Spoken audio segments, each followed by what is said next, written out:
As far as recording the album, it was recording hell.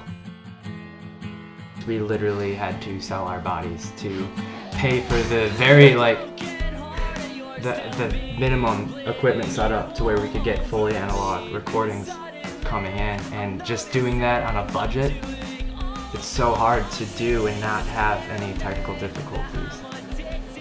It was a 2-month process that ended up taking a good 9 to 10 months. We recorded the album in our basement.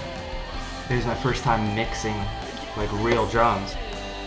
Before producing this album, I was working on a project called Audio Summer. It was my electronica kind of pop music, and I was doing that for a good 5 years.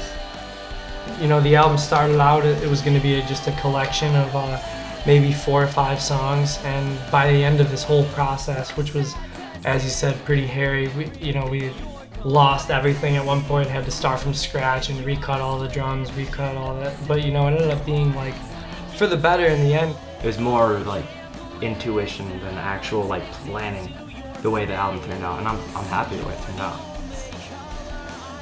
We had a huge kind of standstill.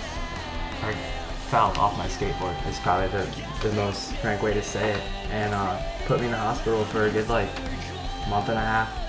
Before that, we were ready to launch, and it totally set us back 2 months. I mean, obviously it put the band on quite a standstill, but I mean, when you got one of your best friends in the hospital, it puts life on a standstill. I'm super thankful that this guy's still with us. There was some good that came of it. I think our relationships together are more powerful, and our message as a band and our drive as a band is definitely more powerful. Is it wrong to say I love you? Get it, bitches.